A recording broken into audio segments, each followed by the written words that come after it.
پاکستان کی تحریک میں اگر ضیاء الحق کا 10 سالہ زرعی دور نہ ہوتا تو یہ ملک اخلاق باختہ دانشوروں کا اکھاڑا بن چکا ہوتا۔ وہ دانشور جن کے دلوں میں پرویز مشرف کی آمریت روشن ستارے کی طرح ٹمٹماتی ہے، لیکن وہ ضیاء الحق کے دور کو تاریک رات سے تشبیہ دیتے ہیں۔ یہ تاریک رات ایک ایسے پر اطمینان اخلاقی ماحول کی علامت تھی جس میں کسی باپ، ماں، بھائی یا بہن کو ٹیلی ویژن لگاتے ہوئے یہ خوف نہیں ہوتا تھا کہ اچانک خبرنامے کے اندر کسی فلم کے آئٹم گانے کی ریلیز کی خبر نشر ہوتے ساتھ ہی ایک نیم برہنہ اداکارہ کا رقص دکھائی دینے لگے گا۔ یہ عظیم سہولت تو امریکہ اور یورپ کے نیوز چینلوں پر بھی میسر نہیں۔ وہاں بھی آپ بے دھڑک ہو کر اگر کوئی نیوز چینل لگائیں اور اگر وہاں کسی بڑی شخصیت کے ساحل سمندر پر خفیہ تصاویر کی خبر بھی نشر ہو رہی ہوگی تو تصویروں کو دھندلا کر دیا گیا ہوگا۔ ضیاء الحق کے دور میں رات 8 بجے کا ڈرامہ دیکھتے ہوئے بھی کسی کو یہ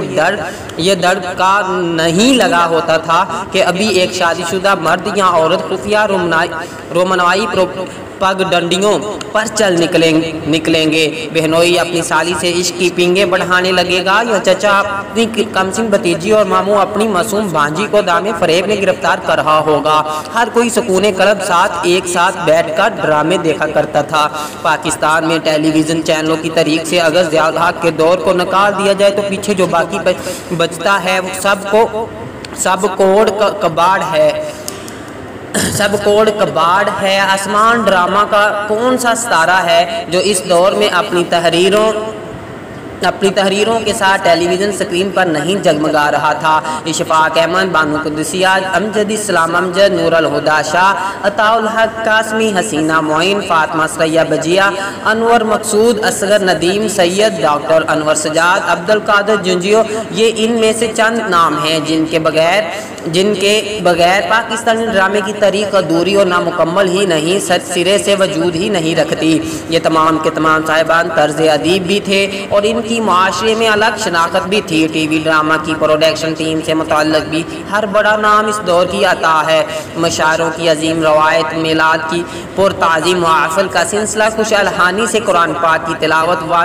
والے قرآن حضرات، اس دور میں لوگوں کو سحری یا افطاری کے وقت کسی ایسی خاتون کو مذہبی پروگرام کرتے دیکھ کر حیرت نہیں ہوتی تھی جسے ڈنگ سے بسم اللہ بھی پڑھنا نہ آتی ہو اور جسے چند دن پہلے کسی شو میں رقص کرتے ہوئے دیکھا گیا ہو۔ ضیاء الحق دراصل پاکستان کی تاریخ میں اخلاق باختہ نشریاتی گڑھ کے سامنے بہت بڑا بند تھا، ایک ایسا خوشگوار شہر جس کا اثر اپنے سے بعد میں آنے والی جمہوری حکومتوں کے 21 سالوں تک قائم رہا۔ نواز شریف ہو یا بے نظیر کسی نے بھی پاکستانی میڈیا کے ماحول کو فرمائشی طور پر آلودہ کرنے کی کوشش نہیں کی، کیونکہ وہ جانتے تھے کہ عوام کیا چاہتے ہیں۔ انہیں یہ دبی ہوئی جنسی خواہشات والے دانشور اور قلم کار متاثر نہیں کر سکتے۔ یہ وہ ہیں جن کے بارے میں عظیم نفسیات دان فرائڈ نے کہا تھا کہ ایسی تحریریں لکھنے والے کچلی ہوئی جنسی خواہشات کے ادبی اظہار کی علامت ہوتے ہیں۔ وہ انہیں کھسکا ہوا کہتا تھا۔ یہ کہتے ہیں کہ ہم وہی لکھ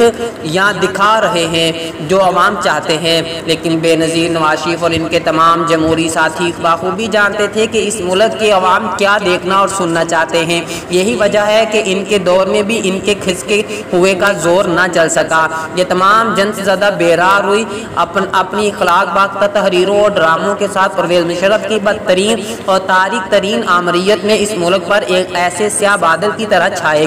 کہ آج تک میرا ملک ان کا یرغمال ہے۔ گزشتہ 20 سالوں سے یہ اپنی ڈرامائی غلاظت دفاع کرتے ہوئے یہ کہتے تھے کہ ہم وہ کچھ دکھاتے ہیں جو عوام دیکھنا چاہتے ہیں،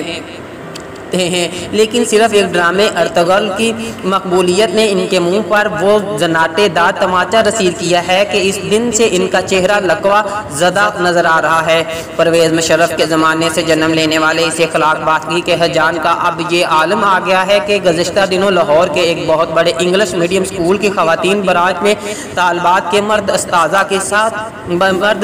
کے ہاتھوں بدترین جنسی شرمندگی اور جنسی بلیک میلنگ کا کیس سامنے آیا، تو اس وقت والدین پر یہ عقدہ بھی کھلا کہ یہ سکول سادہ لو والدین کو دھوکہ دے رہا تھا کہ ان کی یہ ایسی برانچ ہے جس میں صرف خواتین ہوتی ہیں۔ سکولوں کالجوں یونیورسٹیوں کی ایسی برانچوں کو دنیا بھر میں آل گرل یا آل وومن تعلیمی ادارے کہا جاتا ہے۔ ان اداروں کے دروازوں پر لکھا ہوتا ہے یہاں مردوں کا داخلہ ممنوع ہے، لیکن اس سکول میں والدین کو آل گرلز کا بتا کر وہاں مرد استاذہ بھی رکھے ہوئے تھے۔ پاکستان میں اس وقت قابل لائق اور تعلیم یافتہ خواتین استاذہ کی کوئی کمی نہیں ہے، لیکن سکول نے والدین کے ساتھ ایک اخلاقی معاہدے کی خلم خلا خلاف ورزی کرتے ہوئے جب وہاں مرد استاذہ رکھے تو پھر انہوں نے تعاون کے جرثوموں کی طرح سکول کے ماحول کو گندا اور غلیظ کر دیا۔ اس قدر گندا کیا کہ معصوم بچیاں خود نتائج کی پرواہ کیے بغیر بلبلا اٹھی، لیکن جب صوبائی وزیر تعلیم مراد راست نے کہا کہ ہم اب لڑکیوں کے لیے قائم مخصوص سکولوں میں مردوں کا داخلہ ممنوع کر دیں گے تو ایک دم سگمڈ فرائڈ کے بقول جنسی طور پر کھسکے ہوئے سیکولر دانشور لڑکیوں پر جنسی تشدد اور ہراسمنٹ ایک دم بھول گئے اور اس بات کے دفاع میں لگ گئے کہ آل گرلز سکول میں مردوں کا داخلہ بند نہیں ہونا چاہیے۔ چنچنے لگے کہ ہم اس فرسودہ اور پسماندہ ماحول کو ملک میں دوبارہ نہیں آنے دیں گے۔ ان کچلی ہوئی جنسی خواہشات امین عظیم دانشوروں کو جا کر کوئی یہ بتائے کہ پوری دنیا اس بات پر متفق ہے کہ ایک عورت صرف عورتوں کے ماحول میں جتنا پرسکون رہتی ہے ویسا وہ ہرگز مخلوط ماحول میں نہیں رہ پاتی۔ بے شمار ایسی عام باتیں ہیں جو ماں اپنے بیٹے سے یا بہن اپنے بھائی سے بھی نہیں کر پاتی۔ یورپ اور امریکہ کے تعلیمی اداروں میں بھی لڑکیاں لڑکوں کی موجودگی میں اپنا لباس سنبھال کر بیٹھتی ہیں۔ کشور ناہید جیسی خواتین کے حقوق کی علمبردار ایسی اخلاق باختگی کو حقوق کا نام نہیں دیتی۔ اس کے ہاں تو عالم یہ ہے دیکھ کر جس شخص کو ہنسنا بہت سر کو اس کے سامنے ڈھکنا بہت۔ کہا جاتا ہے مذہب نے شرم و حیا وغیرہ کو خامخواہ صرف اور صرف خواتین سے وابستہ کر دیا گیا ہے، حالانکہ اسلام نے تو سب سے پہلے اس شرم کا تقاضا مرد سے کیا اور کہا اپنی آنکھیں نیچی رکھو۔ القرآن مذہب کو ایک جانب رکھے انسانی نفسیات کی تاریخ شاہد ہے کہ اللہ نے پیدائشی طور پر حیا کو عورت کا زیور بنا دیا ہے۔ بچوں کی نفسیات کے ماہر اس بات پر متفق ہیں کہ طوائف کے گھر میں پیدا ہونے والی بچی بھی جب اپنے شروع کے 5 سالوں میں ہوتی ہے تو وہ مرد سے زیادہ باحیائی، شرمیلی اور بااخلاق ہوتی ہے۔ آج بھی دنیا بھر میں خواتین اور مردوں کے ٹوائلٹ علیحدہ ہیں، ان کے ہاسٹل علیحدہ ہیں، لیکن میرے ملک کا یہ جنس زدہ دانشور اتنی پابندیوں پر بھی چیخ اٹھا ہے کہ آل گرلز سکول میں مرد